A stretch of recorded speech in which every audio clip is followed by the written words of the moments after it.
Bienvenue monde de créatures inférieures pour le catch par le TDLP. Ouais, je me suis coupé les cheveux et alors. Donc aujourd'hui on va parler d'Extreme Rules 2015. J'ai pas autant de trucs à dire que pour WrestleMania pour plusieurs raisons.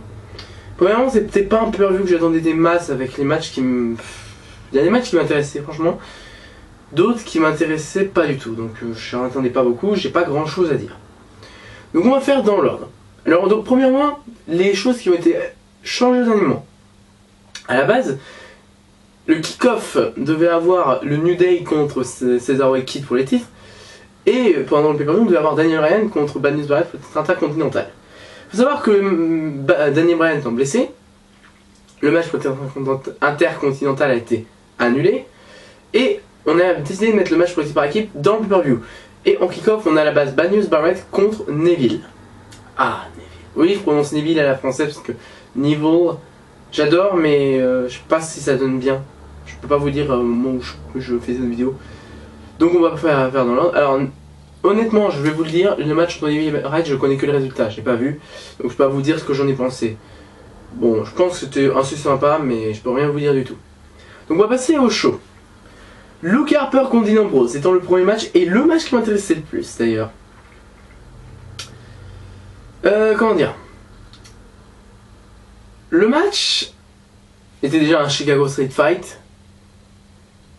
Il s'est stoppé à un moment. En fait c'est simple, les mecs ils se sont battus et ils ont fini par aller dans une, je crois que c'est pas une limousine, mais je crois pas, mais c'est une voiture. Et ils se sont barrés et on les aura plus revus. Mais de ce que j'ai vu à ce moment-là, ça m'a bien plu honnêtement. Les deux catcheurs ont été très bons. On va devoir passer au deuxième match maintenant. Sheamus contre Dolph Ziggler dans un Kiss Me Arse match. J'ai regardé la traduction selon Google Traduction, mais ça a l'air correct, qui signifierait va te faire foutre. C'est plus poétique que fuck you, je trouve. Enfin bref. Bon, enfin, on pourrait plutôt appeler ça un Kiss My Ass. C'est peut-être juste une manière. Je sais pas pourquoi ils ont. Je sais pas pourquoi, j'ai pas compris.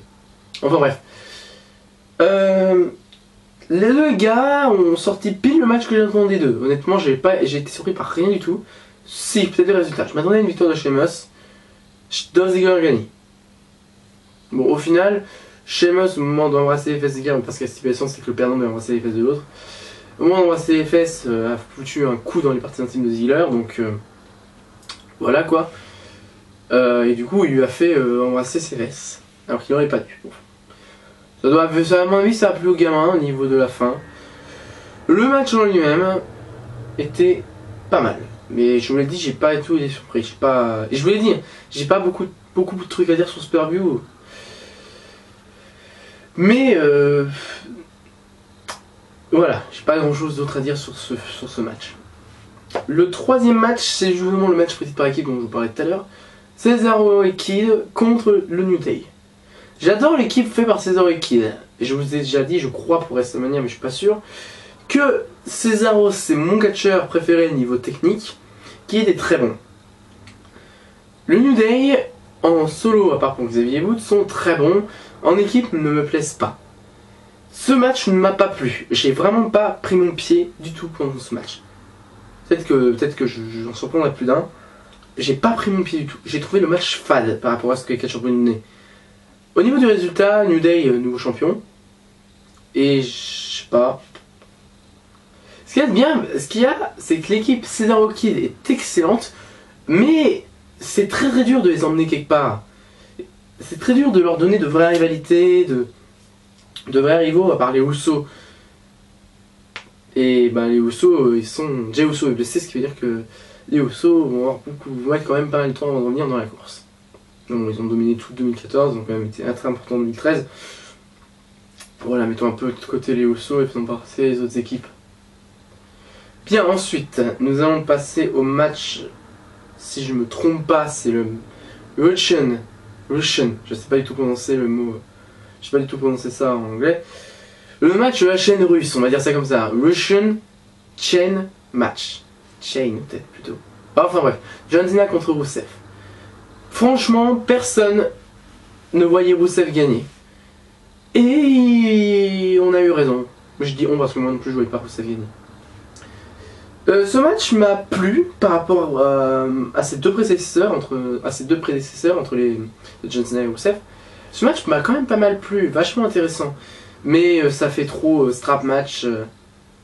Ça va un peu trop strap match. Il y a quand même une différence. Parce que oui, techniquement c'est un strap match normal, c'est-à-dire les deux mecs sont attachés, ils doivent tout attraper les deux poteaux et c'est souvent un faible contre un fort.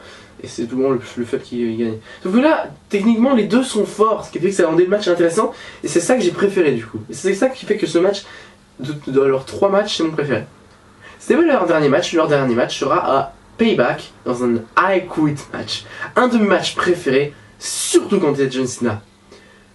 Mais là, je vous fais tout de suite ma pronostic. Rusev ne peut pas gagner à Payback.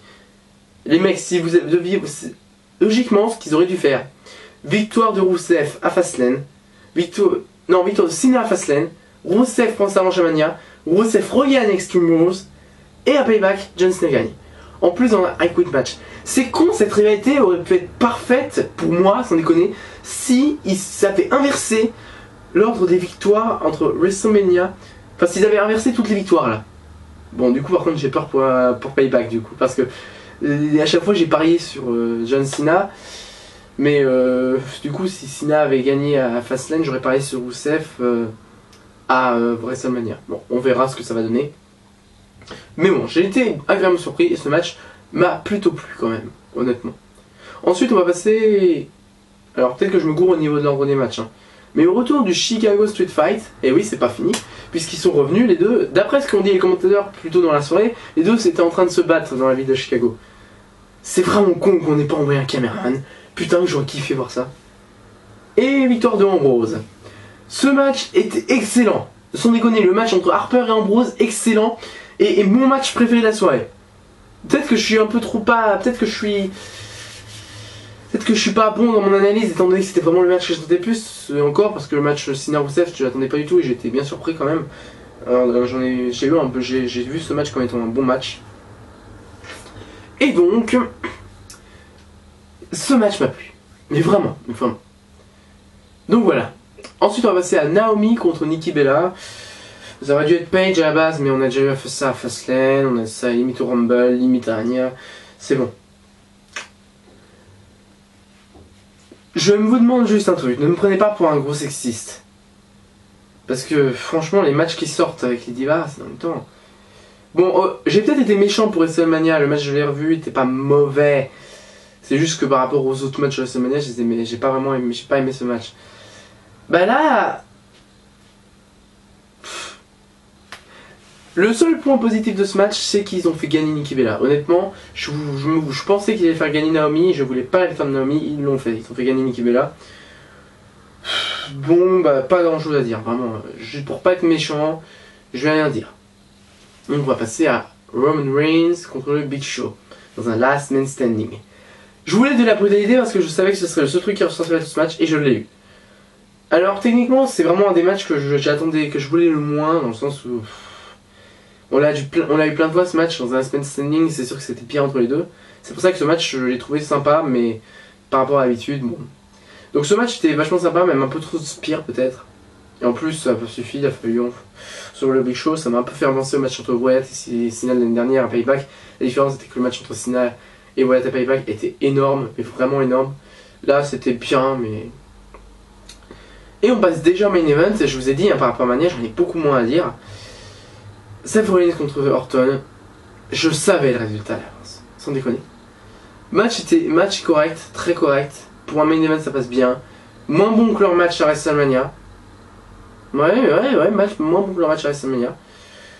Cas intéressant, le RKO de Rollins, alors qu'il a pas porté son nouveau finish qui est génial. J'adore son nouveau finish. Je préfère ce finish que le Curb Stomp qui est maintenant, je crois, banni ou interdit. Ce nouveau finish est bien mieux. J'aurais bien aimé le voir, malheureusement, je ne l'ai pas vu. Peut-être que j'ai loupé, je pense pas. Mais bon. En tout cas, un RKO de Rollins. Par contre, du coup, il y a un truc qui va pas. Le RKO était banni! Je répète, le RKO était banni!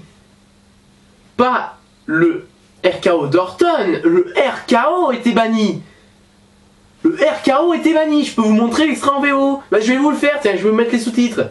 You really don't stand a chance because at Extreme Rules, the RKO is banned. Le match aurait dû ne pas avoir de RKO du tout. Mais, je vais quand même les défendre. C'est un match en cash. Il n'y a pas de disqualification, tu peux faire un peu ce que tu veux. Enfin bon, correct, mais sans plus. Et je l'attendais pas du tout ce match, je savais le résultat. Par contre, alors, la WWE a décidé de nous virer une vidéo promo de Payback qu'ils avaient mis dans laquelle on voyait. Ça sous-entendait que Rollins déjà avait gagné la conservation de Tyson Rhodes, ce qui a été le cas. Et que du coup, le main event de Payback serait un triple menace au titre champion du monde entre Rollins, Reigns et Orton. Ça peut être bon. Honnêtement, ça peut vraiment être bon. Donc, s'ils font vraiment ce match, et ils le font, à mon avis, ça pue, hein, ça pue ce match. Je pense que ça pourrait être un bon match. C'est quasiment sûr maintenant. Après, il y avait un segment entre Bodalas et Ryback, mais je vais vous avouer un truc. J'avais parlé du segment entre Rock et Ronda Rousey, c'est bon, je sais son match. Je sais son nom, excusez-moi. Avec Stephanie McMahon Triple H pour plusieurs raisons. Déjà, c'était WrestleMania, c'était le seul gros segment qu'on avait, seul vrai segment qu'on avait. Voilà, je pouvais me le permettre. Et bien que j'avais été méchant sur ce segment, j'avais dit ça va plomber mon WrestleMania. Ça va plomber mon WrestleMania dans le sens où c'est vraiment, j'avais vraiment passé un moment énorme à regarder WrestleMania et je tombe sur ça, ça m'avait fait moyen. Au final, c'est pas une hérésie. Là, le segment de Bodas m'a pas plu. Franchement, je me suis fait chier en le regardant. Donc voilà, mon verdict sur Extreme Rules, si je devais lui donner une note, alors je sais plus quelle note j'avais donné, je sais plus si j'avais donné une note sur 10 ou sur 20. On va donner une note sur 10, parce que je crois que j'avais donné une note sur 10. Non, j'avais donné une note sur 20 si je me souviens. On va donner une note sur 20. 14. Le pay-per-view était pas pourri, mais était très loin d'atteindre le niveau d'un bon pay-per-view. Surtout après WrestleMania, ça la fout mal. Honnêtement, l'Extreme Rules de l'année dernière était vraiment bien meilleur. Mais vraiment. Même le Extreme Rules de l'année d'avant était encore mieux. Extreme Rules 2012 était très bon également. Extreme Rules 2011 est un de mes pay-per-view préférés. Extreme Rules 2010 était très bon. Extreme Rules 2009 était vraiment correct, même si techniquement c'est plus après WrestleMania. C'est, je crois, la première fois qu'un Extreme Rules me déçoit. Ah, on n'est pas parfait. Mais il me déçoit, je suis un peu méchant. Le pay-per-view est pas à chier. Il est bien sans plus. Faut savoir que dans une note pour un pay-per-view, 10 c'est extrêmement méchant. C'est vraiment, le pay-per-view est pas bon de base. 14 c'est moyen pour moi. 15 c'est un bon pay-per-view. 17 c'est un très bon pay-per-view. 18-19 pay-per-view proche de la perfection. 20 pay-per-view parfait, mais ça n'existe pas. Même mon pay-per-view préféré, je le mettrai pas à 20 sur 20. Voilà. Bon bah, je vous l'ai dit, j'ai pas grand chose d'autre à dire. Est-ce que je peux vous dire 2-3 trucs plus intéressants? On va parler un peu de Bryan. Alors je suis peut-être méchant, quand je parle de Bryan, mais c'est pas contre Bryan que j'en ai, c'est contre les fans. C'est contre les fans accros à Bryan qui veulent pas comprendre qu'il y a d'autres superstars qui méritent vachement leur chance à la WWE et qui l'ont pas parce que, voilà. Franchement, Roman Reigns il a failli ne pas avoir son match à WrestleMania contre les stars à cause des fans. Et uniquement à cause des fans. Alors que, les mecs, regardez le match entre putain, j'arrive pas. Entre Brock Lesnar et Roman Reigns. Et osez me dire que Daniel Bryan pouvait gagner. Si Daniel Bryan serait battu contre Lesnar n'aurait rien pu faire, sinon il l'aurait tué. La preuve, Bryan est déjà blessé. Ouais. Bryan est blessé. Bon, techniquement il devrait pas perdre son titre, mais j'ai peur honnêtement. Et les fans m'ont encore chouiné. Les mecs, Bryan il est mort. Bon ok, il est pas mort pour de vrai. Ce que j'entends par là c'est que son physique est démoli, mais vraiment démoli. Démoli comme il faut. Donc arrêtez de vous plaindre que Bryan n'a pas autant de chance. Le mec, il serait battu contre Lesnar, il aurait été mort. Imaginez, il se prend un curb stomp de Rollins. Bon maintenant il a pris interdite, mais il n'y a pas si longtemps que ça, elle était encore autorisée. Hein. Imaginez, à un moment il se serait pris un curb stomp de Rollins, ça aurait été meurtrier. Enfin bref. Donc, je vous demande juste, je vous demande pas de le lâcher, mais juste de vous calmer et de comprendre que d'autres catcheurs méritent plus leur place que Bryan. Bryan mérite, mais Il est trop blessé pour pouvoir être tout le temps au top. Ça s'est vu l'année dernière et ça se voit encore cette année. Oui, là il est beaucoup moins blessé, mais quand même, le mec est mort. Son physique est mort. Putain de postillon qui vient de s'éjecter de ma bouche. Le mec a un physique démoli. Je peux pas vous dire grand chose de plus, on va arrêter là sur Extreme Rules. Si ce n'est que je vais parler un peu de Ken Neville. Voilà, c'est bon. Promis, je vous lâche après. Promis, je vais juste vous donner mon aperçu sur les débuts de Neville. Non. Les mecs, non. Neville, vous pouvez pas en faire n'importe quoi. Je crois que Neville est le plus grand voltigeur en termes de capacité que j'ai vu de ma vie. Bon, ok, j'ai vu... C'est pas ce que je veux dire. Ce que je veux dire, c'est que ce mec est capable de faire un 450 degrés splash à l'envers. Oui, pas un Shooting Star Press, mais partir dans l'autre sens. Il est capable de te faire un Cross-Screw Shooting Star Press qu'il a renommé Red Arrow. Ils sont très rares les mecs à pouvoir faire un Shooting Star Press. Imaginez un mec qui tourbillonne en plus. Neville, c'est peut-être le plus grand voltigeur de l'histoire du catch en général. Et vous en faites de la merde. Quand il a fait ses buts contre Axel, génial. La semaine suivante contre Rollins, ça passe déjà pas. Une victoire, c'est vrai que ça aurait été un peu tiré par les cheveux. Mais voilà. Après, vous le faites encore perdre. Les mecs, calmez-vous. Calmez-vous. Ou alors faites directement de lui un main eventer. Et s'arrêtez. Ça aurait été un peu exagéré, un peu trop vite. Mais au moins, vous savez en quel sens vous voulez aller. Mais non, c'est pas la peine de lui faire combat déjà contre des main eventers, c'est pour le faire perdre. Vous allez perdre Neville. Vous allez le perdre. Vous allez perdre votre plus grand voltigeur. Si vous continuez comme ça, les mecs, jouez bien avec Neville. Là, Extreme Rules, je sais qu'il a gagné, c'est tout, ça me suffit. Pour me paraître, ça suffit. C'est très bien. Vous continuez comme ça. Il est très bon, là, Neville. À NXT, Neville était le meilleur. Et ça continue. Ça continue. Il peut être le meilleur au monde. Les mecs, gérez Neville comme il faut. Voilà, c'était mon seul message.